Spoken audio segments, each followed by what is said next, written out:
കുറച്ച് ബേസിക് ആയിട്ടൊക്കെ സംസാരിക്കാൻ അറിയാം, അത്യാവശ്യം ഒരാളോട് ഒരു കോൺവെർസേഷൻ ഹോൾഡ് ചെയ്യാനൊക്കെ പറ്റും. പക്ഷെ ആ സെയിം കാര്യങ്ങൾ തന്നെ പറഞ്ഞ് ഒരു ഇംപ്രൂവ്മെന്റ് ഇല്ല. ഇപ്പോൾ ഒരേ വേർഡ്സ് തന്നെയാണ് എപ്പോഴും യൂസ് ചെയ്യുന്നത്. അപ്പോൾ പുതിയ വേർഡ്സ് ഒക്കെ യൂസ് ചെയ്യണം, വൊക്കാബുലറി ഒക്കെ ഒന്ന് ഇംപ്രൂവ് ചെയ്യണം. അങ്ങനെയൊക്കെ നിങ്ങൾക്ക് ആഗ്രഹം ഉണ്ടെങ്കിൽ നിങ്ങൾക്ക് ചെയ്യാൻ പറ്റിയ കുറച്ച് കാര്യങ്ങൾ, കുറച്ച് ടിപ്സ് ആണ് ഞാൻ പറഞ്ഞുതരാൻ പോകുന്നത്. അപ്പൊ ഫസ്റ്റ് തന്നെ ഏറ്റവും ബേസിക് ആയിട്ടുള്ള ടിപ്പാണ്, എല്ലാവരും എപ്പോഴും പറയുന്ന കോമൺ ആയിട്ടുള്ള ഒരു കാര്യമാണ് ബുക്സ് വായിക്കുക എന്നുള്ളത്. പക്ഷെ ബുക്സ് വായിക്കുന്നതിനുള്ളൊരു രീതിയുണ്ട്. ജസ്റ്റ് നമ്മൾ സ്റ്റോറി അറിയാൻ വേണ്ടി നമ്മൾ ജസ്റ്റ് വായിച്ചു പോവുക അങ്ങനെയല്ല. നമ്മൾ വായിക്കുമ്പോൾ ഓരോ വേർഡുമേലും ഫോക്കസ് കൊടുത്തിട്ട് വേണം വായിക്കാൻ. ഇപ്പം നമ്മൾ മോസ്റ്റ്ലി പലരും ചെയ്യുന്നതാണ്, ഏകദേശം ഒരു ഐഡിയ കിട്ടുമ്പോൾ പല വേർഡ്സും, അറിയാത്ത വേർഡ്സ് ആണെങ്കിൽ പോലും ഓക്കെ ഇതായിരിക്കും അർത്ഥം എന്നുള്ള രീതിയിൽ കാര്യം മൊത്തം വായിച്ചു പോകും. ആൻഡ് നമുക്ക് സ്റ്റോറിയൊക്കെ ഏകദേശം മനസ്സിലാവും. ഒരു ബുക്ക്, ഒരു സ്റ്റോറി മനസ്സിലാവാൻ വേണ്ടിയിട്ട് നമുക്കതിൽ ഓരോ വേർഡ്സും അറിയണം, ഓരോ വേർഡിൻ്റെയും മീനിങ് അറിയണം എന്നൊന്നൊരു നിർബന്ധമില്ല. ഒരു സിറ്റുവേഷൻ അനുസരിച്ച് നമ്മൾ പലതും അങ്ങ് ഊഹിച്ചെടുക്കുന്നതാണ്. പക്ഷെ നമ്മൾ വൊക്കാബുലറി ഇംപ്രൂവ് ചെയ്യാൻ വേണ്ടിയിട്ട് പഠിക്കുകയാണെങ്കിൽ നമ്മൾ എന്താ ചെയ്യേണ്ടതെന്ന് വെച്ചാൽ, ഇപ്പോൾ ഒരു സെൻറ്റൻസ് വായിക്കുമ്പോൾ അതിൽ ഓരോ വേർഡിലും ഫോക്കസ് കൊടുക്കണം. ഇപ്പോൾ ഒരു വേർഡ് അറിയില്ലെങ്കിൽ അത് നോട്ട് ചെയ്ത് വെക്കുക, അത് അണ്ടർലൈൻ ചെയ്ത് വെക്കുക. എന്നിട്ട് അതിൻ്റെ മീനിങ് എന്താണെന്ന് നോക്കുക. ആൻഡ് ഈ മീനിങ് എന്താണെന്ന് നോക്കുമ്പോൾ ഒരു കാര്യം പ്രത്യേകം ശ്രദ്ധിക്കേണ്ട എന്താണെന്ന് വെച്ചാൽ, നമ്മൾ ഇംഗ്ലീഷിൽ ഒരേ വേർഡ് തന്നെ പല രീതിയിൽ പ്രൊനൗൺസ് ചെയ്യും, പല മീനിങ്സ് വരുന്നതൊക്കെ ഉണ്ട്. അപ്പം നമ്മളിത് ഏതെങ്കിലും ഒരു ഡിക്ഷണറി റെഫർ ചെയ്യുകയാണെങ്കിലോ ഗൂഗിളിൽ നോക്കുകയാണെങ്കിലോ കറക്റ്റ് മീനിങ് ആണ് നമുക്ക് കിട്ടുന്നത്, ആ സിറ്റുവേഷൻ അനുസരിച്ച് ആ മീനിങ് തന്നെയാണ് നമുക്ക് കിട്ടുന്നത് എന്ന് ഉറപ്പ് വരുത്തണം. ഇപ്പോൾ ഫോർ എക്സാമ്പിൾ, ഇപ്പോൾ നമ്മൾ ADDRESS ഈ ഒരു വേർഡ് നമ്മൾ അഡ്രസ് എന്നും പറയും, ആഡ്രസ് എന്നും പറയും. ഓക്കെ, അഡ്രസ് എന്ന് നമ്മൾ പറയുമ്പോൾ നമ്മൾ ഇപ്പോൾ നമ്മുടെ ഒരു അഡ്രസ്സ് എന്താണ്, നമ്മുടെ വീടിൻ്റെ അഡ്രസ്സ് അങ്ങനെ ചോദിക്കില്ലേ, അതാണ് അഡ്രസ്. നമ്മൾ അഡ്രസ് എന്ന് പറയുകയാണെങ്കിൽ അത് നമ്മൾ ഒരു കാര്യം അഡ്രസ് ചെയ്യുക, ആ ഒരു മീനിങ് വരും. പക്ഷെ ഇത് സംഭവം രണ്ടും സെയിം സ്പെല്ലിംഗ് ആണ്, രണ്ട് രീതിയിലാണ് പ്രൊനൗൺസ് ചെയ്യുന്നതും, രണ്ട് മീനിങ്സും ആണ്. അപ്പം ഇങ്ങനത്തെ ഒരുപാട് വേർഡ്സ് ഉണ്ടാവും. ആൻഡ് നിങ്ങളിപ്പോൾ ഒരു വേർഡ് കാണുമ്പോൾ അത് വായിക്കാൻ പറ്റുന്നതായിരിക്കും, പക്ഷെ ആ പ്രൊനൗൺസിയേഷൻ നിങ്ങൾ പറയുന്നത് തന്നെ ആണോ എന്ന് ഉറപ്പ് വരുത്തുക. അതിനും ഗൂഗിൾ ചെയ്തിട്ട് ഇതെങ്ങനെയാണ് ഈ വേർഡ് പ്രൊനൗൺസ് ചെയ്യാന്നൊന്ന് ചെക്ക് ചെയ്യുക. അപ്പോൾ തന്നെ ഇന്ത്യൻ ഇംഗ്ലീഷ് ഉണ്ടാവും, അമേരിക്കൻ ഇംഗ്ലീഷ് ഉണ്ടാവും, ബ്രിട്ടീഷ് ഇംഗ്ലീഷ് ഉണ്ടാവും. ഈ 3 ഓപ്ഷൻസ് നിങ്ങൾക്ക് കിട്ടും. അപ്പോൾ ഇത് 3ലും നോക്കുക. ഓക്കെ, എന്നിട്ട് നിങ്ങൾ പഠിക്കുക. കാരണം പല വേർഡ്സും നമ്മൾ വായിക്കുന്ന എഴുതിയ പോലെ ആയിരിക്കില്ല പ്രൊനൗൺസ് ചെയ്യുക, പല രീതിയിലായിരിക്കും. ഇപ്പം നമ്മൾ RESUME എന്നുള്ള വേർഡ് നമ്മൾ റെസ്യൂമേ എന്ന് പറയും, റെസ്യൂം എന്ന് പറയും. രണ്ടിനും ഡിഫറെൻറ്റ് മീനിങ് ആണ്. ഓക്കെ, പക്ഷെ എഴുതുമ്പോൾ സ്പെല്ലിങ് സെയിം ആണ്. അപ്പം ഇങ്ങനെ ഒരുപാട് വേർഡ്സ് ഉണ്ട് ഇംഗ്ലീഷിൽ.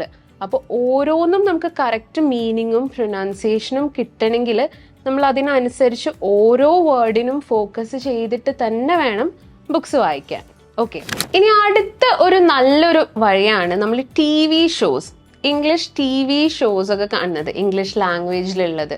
അപ്പോൾ ഈ TV ഷോസ് എന്ന് പറയുമ്പോൾ തന്നെ പെട്ടെന്ന് പോയി കോംപ്ലിക്കേറ്റഡ് ആയിട്ടുള്ള ഹിസ്റ്ററി ഒക്കെ ബേസ് ചെയ്തിട്ടുള്ള TV ഷോസ് ഒന്നും കാണാണ്ട് സിമ്പിൾ ആയിട്ടുള്ള ഈ സിറ്റ്കോംസ് നമ്മൾ പറയും. ഇപ്പം ഫ്രണ്ട്സ് അല്ലെങ്കിൽ ബിഗ് ബാങ് തിയറി ഇതുപോലെയുള്ള സിറ്റ്കോംസ് എന്ന് പറഞ്ഞ സംഭവങ്ങളുണ്ട്.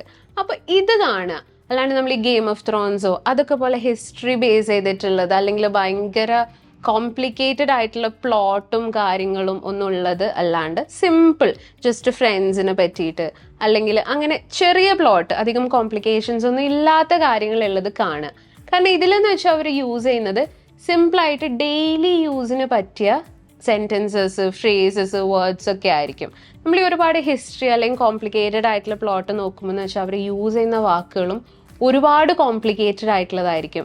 എന്ന് വെച്ചാൽ പഴയ ഇംഗ്ലീഷൊക്കെ ആയിരിക്കും യൂസ് ചെയ്യുന്നത്, ഒരുപാട് ഹിസ്റ്ററി ഒക്കെ ബേസ് ചെയ്തിട്ടുള്ളതാണെങ്കിൽ.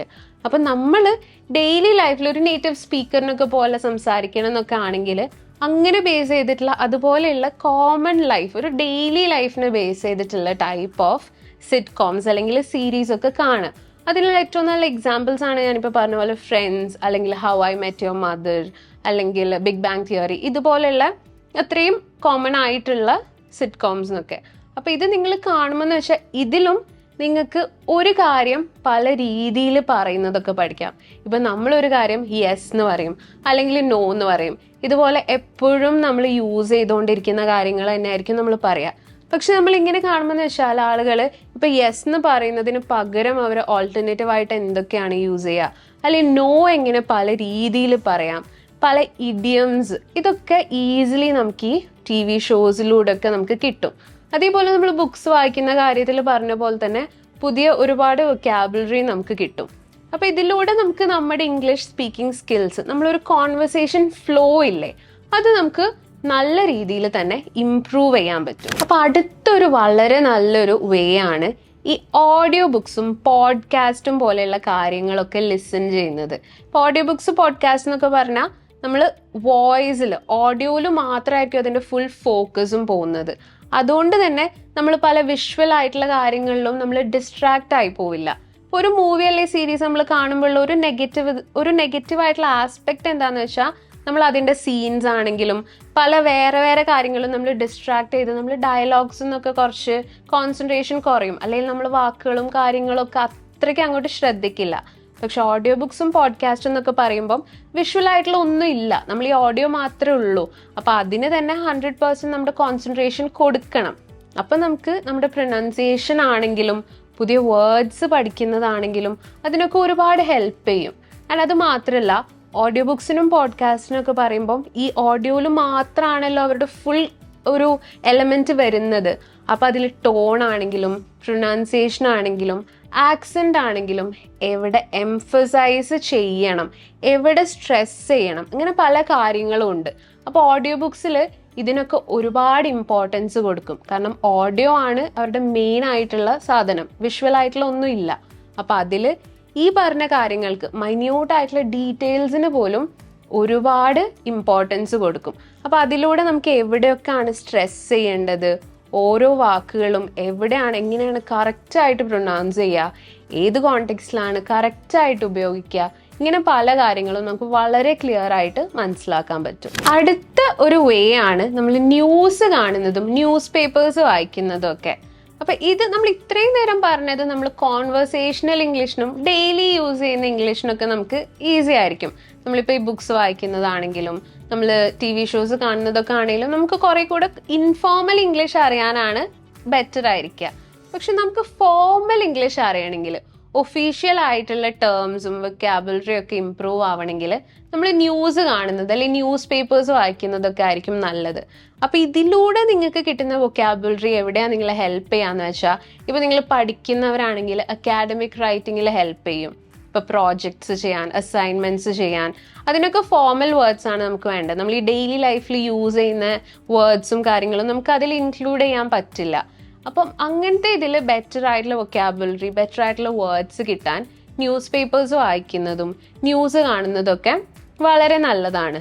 അതുപോലെ തന്നെ ഇപ്പോൾ ഓഫീസ് സെറ്റിങ്സിലാണെങ്കിലും നിങ്ങൾക്ക് ഇപ്പോൾ ഒരു ഇമെയിൽ അയക്കണം, അല്ലെങ്കിൽ ഒരു മീറ്റിങ്ങിൽ സംസാരിക്കണം, അല്ലെങ്കിൽ ഒരു സെമിനാറോ കോൺഫറൻസോ അഡ്രസ് ചെയ്യണം, അങ്ങനത്തെ പല സിറ്റുവേഷൻസിലും ഫോർമൽ വേർഡ്സ് ആണ് ആവശ്യം. നമുക്ക് ഇൻഫോർമൽ ആയിട്ട് നമ്മൾ ഫ്രണ്ട്സിനോടോ ഫാമിലിനോടോ പറയുന്ന ലാംഗ്വേജ് നമുക്ക് ഒരിക്കലും ഒരു ഓഫീസ് റൂം സെറ്റിങ്ങിൽ യൂസ് ചെയ്യാൻ പറ്റില്ല, അല്ലേ? നമുക്ക് കുറേ കൂടെ ഒഫീഷ്യൽ ആയിട്ടുള്ള നല്ല നല്ല വൊക്കാബുലറി തന്നെ യൂസ് ചെയ്യണം. അപ്പം അതിനൊക്കെ നിങ്ങളെ ഹെൽപ്പ് ചെയ്യാൻ പറ്റുന്ന ഒരു രീതിയാണ്, ഒരു ടിപ്പാണ് ന്യൂസ് കാണുക, ന്യൂസ് പേപ്പേഴ്സ് വായിക്കുക. ഇത് ഡെയിലി ലൈഫിൻ്റെ ഒരു ഡെയിലി റുട്ടീൻ്റെ ഒരു ഭാഗമാക്കുക എന്നുള്ളത്. ഈ ടിപ്സ് ഒക്കെ ഫോളോ ചെയ്യുന്നതിലൂടെ നിങ്ങളുടെ പ്രൊനൗൺസിയേഷൻ ആണെങ്കിലും ആക്സെന്റ് ആണെങ്കിലും നിങ്ങളുടെ കോൺവെർസേഷണൽ സ്കിൽസ് ആണെങ്കിലും എവിടെ എംഫസൈസ് ചെയ്യണം, അങ്ങനെ പല മൈന്യൂട്ട് കാര്യങ്ങളും നിങ്ങൾക്ക് തന്നെ ഒരു ചേഞ്ച് എന്തായാലും കാണാൻ പറ്റും. അപ്പം ഇതൊക്കെ ചെയ്യുന്നതിലൂടെ നിങ്ങളുടെ ഡെയിലി ലൈഫിൽ നിങ്ങൾക്കൊരു നേറ്റീവ് സ്പീക്കറിനെ പോലെ, അത്ര ഇല്ലെങ്കിലും പ്രാക്ടീസ് ചെയ്യുന്നതിലൂടെ ആ ഒരു ലെവൽ വരെ നിങ്ങൾക്ക് എത്താൻ പറ്റും. ഇംഗ്ലീഷ് ഒരു ഹാർഡായിട്ടുള്ള കാര്യമല്ല എന്നുള്ളൊരു പോയിന്റിലേക്ക് നിങ്ങൾക്ക് എത്താൻ പറ്റും. അതിന് പ്രോപ്പറായിട്ടുള്ള പ്രാക്ടീസ് ആണ് വേണ്ടത്. അപ്പോൾ ഒരു എക്സ്പീരിയൻസ്ഡ് ആയിട്ടുള്ള ഇംഗ്ലീഷ് ട്രെയിനറിനോട് സംസാരിച്ച് പ്രാക്ടീസ് ചെയ്ത് ഇംഗ്ലീഷ് പഠിക്കാൻ നിങ്ങൾക്ക് താല്പര്യം ഉണ്ടെങ്കിൽ അതിനുള്ള കോഴ്സസ് നമ്മൾ പ്രൊവൈഡ് ചെയ്യുന്നുണ്ട്. അപ്പോൾ കോഴ്സിനെ പറ്റി കൂടുതൽ ഡീറ്റെയിൽസ് അറിയാൻ വേണ്ടി താഴെ കൊടുത്തിരിക്കുന്ന ലിങ്കിൽ ക്ലിക്ക് ചെയ്യുക. Thank you. English Mitra. Stop worrying, start learning.